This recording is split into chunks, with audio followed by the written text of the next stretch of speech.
Bismillahirrahmanirrahim. Assalamu alaikum warahmatullahi wabarakatuh. Ndugu zangu katika imani,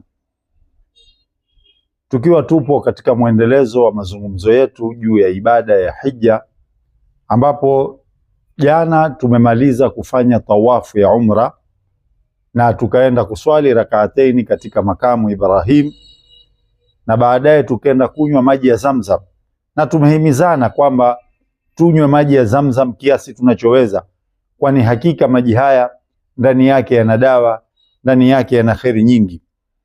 Na kuna mambo, kabla ya kuanza kueleza ibada ya sa'i, kuna mambo ambayo nataka kuyakumbusha. Tunapokuwa katika mzunguko wa tawafu, tunapokuwa katika kufanya tawafu katika mzunguko, jambo la kwanza, tuache kwenda kwa haraka.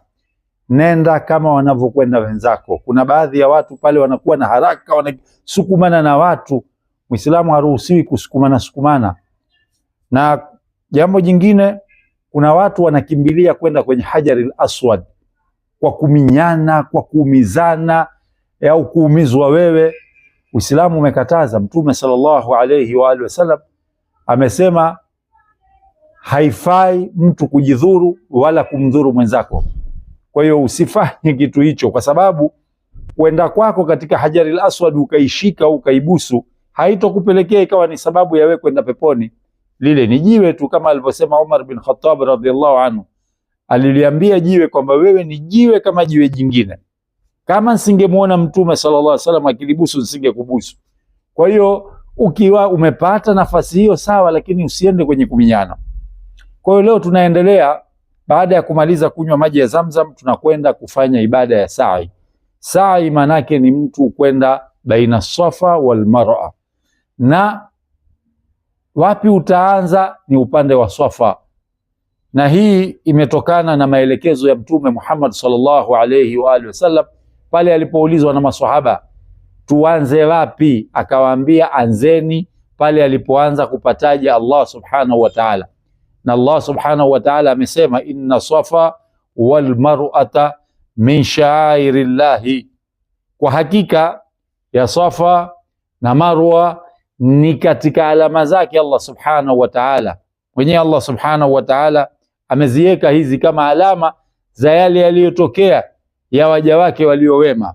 Kwa hivyo kama nilivyoeleza huko nyuma kwamba mama yetu Hajara, sehemu hii ndio sehemu aliyokuwa akipanda mlima huu, akiteremka mlima huu, akipanda kwa ajili ya kuhangaika kupiga makelele, chakula kimemuishia, mtoto wake asije kufana njaa.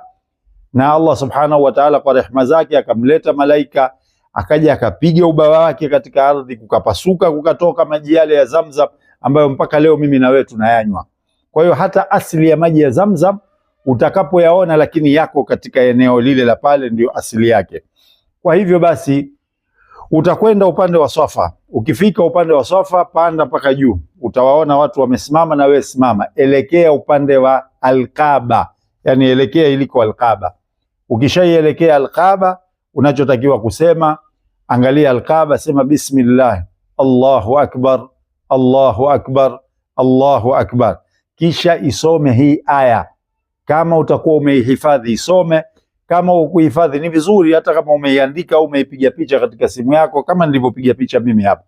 Soma a'udhu billahi minash shaitani rajim, inna Safa wal Marwata min sha'airillahi faman hajja albayta aw i'tamara fala junahan alayhi an yatawafa bihima wa man tatawwa'an khairan fa inna Allaha shakirun alim.